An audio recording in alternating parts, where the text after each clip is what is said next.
right.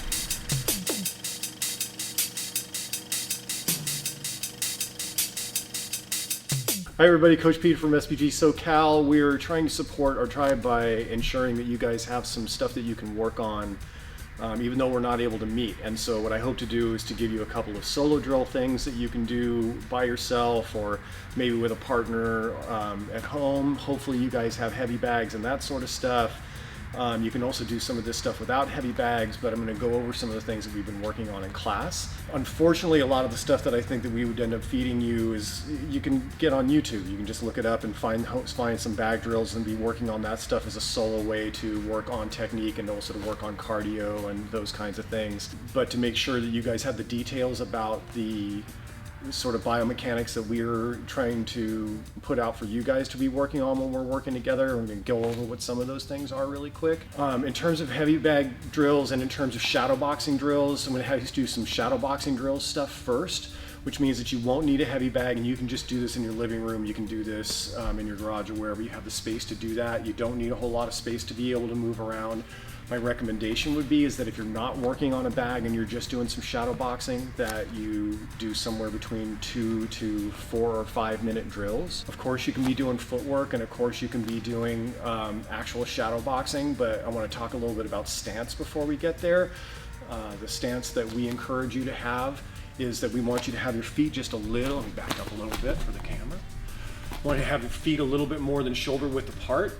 And then we want you to drop whatever your rear foot would be far enough back so that the depth is that your rear toes would be able to meet.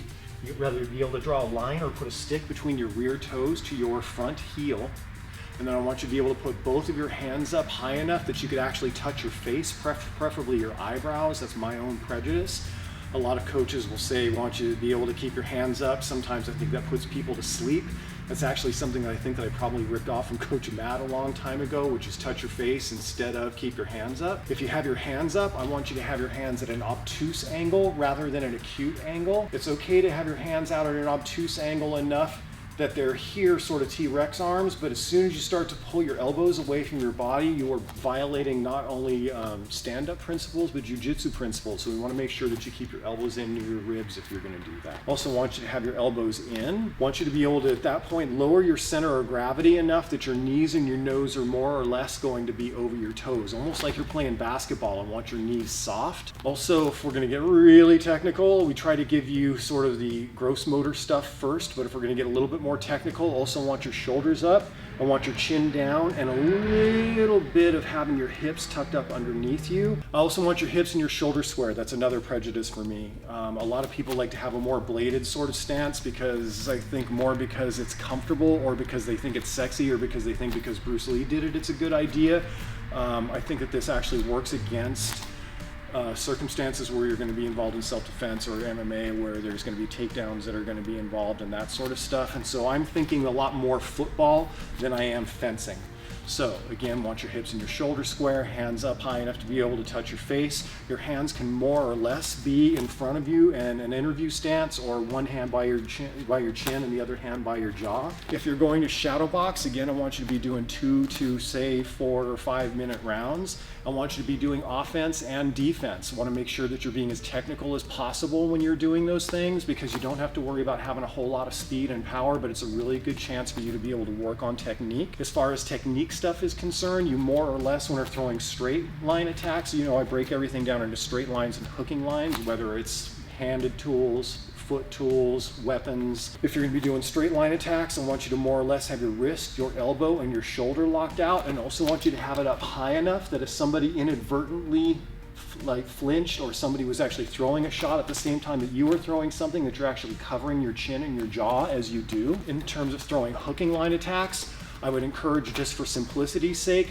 raising your elbow first when you're going to be throwing hooking line attacks. It's also a prejudice of mine that I've noticed when people shadow box, we tend to get seduced by just doing offense and we forget to do defense when we're doing shadow boxing. So I want to make sure that you're doing high line and low line hand defense, kick defense, whether that's going to be checking or whether that's going to be passing or evasions. Also, speaking of evasions, want to make sure that you're doing fades and pulls, or that you're doing ducks, or that you're doing bobs and weaves when you're actually doing your shadow boxing. Don't forget elbows, don't forget knees. Again, 2 to 6 minute rounds, 4 or 5 minute rounds are cool. Want to make sure you're doing offense and defense. We talked a little bit about some of the biomechanics that I hope that you're using when you're doing some shadow boxing drills. Again, evasions, offense, and defense, and that's about all you need to cover for at least the next couple of weeks. That's it. It's gonna address the air. It's gonna address the air. Yeah, my post on Instagram doing our gym is now switching to no touch martial arts. It's like a dude doing this and the guy's like, Oh, I didn't see that yet.